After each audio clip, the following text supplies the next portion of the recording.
and obviously there was an incident at sea, so we do have constant contact with them at the Coast Guard level, where they notify the U.S. Coast Guard on a variety of things, including migrants and so forth. That there's these mill-to-mill, I guess, Coast Guard to Coast Guard channels that exist. And this reporting early on was fragmentary about an incident, but not the details. They provided more details in the social media post they put out, as well as a notice they sent to the embassy, or from their embassy to the State Department. But in it is embedded all sorts of facts, or things that they claim to be facts, such as where the ship came from, where the boat came from, who was on it, what happened, and so forth. These are the things we're going to independently verify.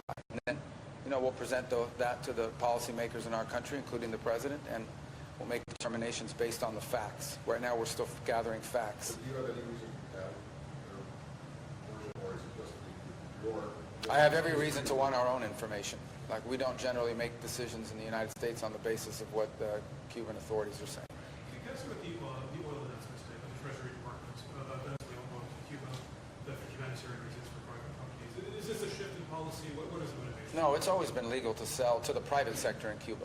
Okay, these would not be sales to the government. These would not be sales to the military-owned Gaesa, the company. These would be sales to a very small private sector that exists in Cuba.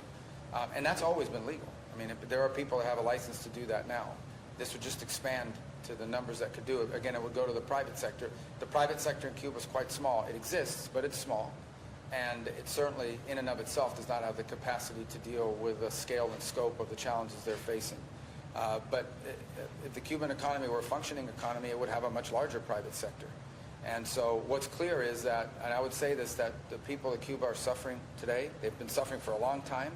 They're suffering now, perhaps more than at any time in recent memory, perhaps in the history, since 1959. This is the worst economic climate that Cuba has faced. And it is the authorities there in that government who are responsible for that. They're the ones that have made decisions that have left Cuba vulnerable to the situation they're now in. Understand that Cuba has largely survived on the basis of subsidies. The Soviet Union gave them free things. When the Soviet Union collapsed, they went into a special period, which was disastrous for them. And then along came Hugo Chavez and bailed them out for a long time.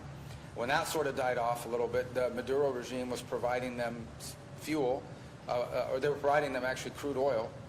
Some percentage of that was refined and used domestically, and a large percentage of that was never even made it to Cuba. It was sold in the open market for cash to fund the regime and to fund the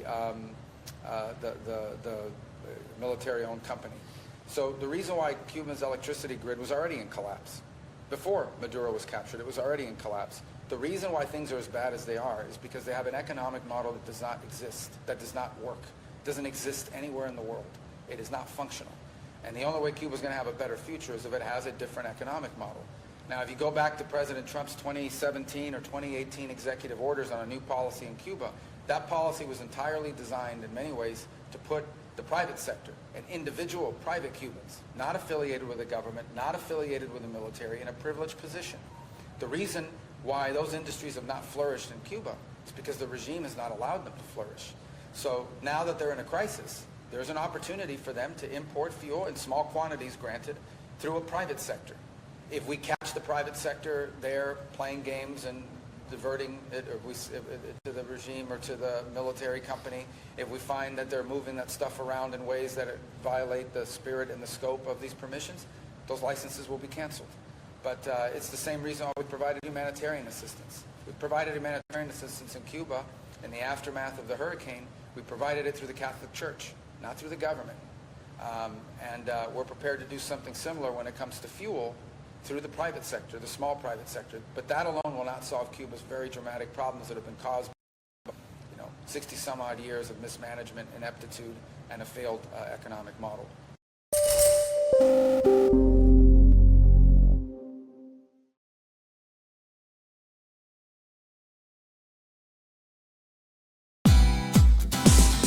Hey, thank you for watching this on CNBC TV18. Hope you liked it.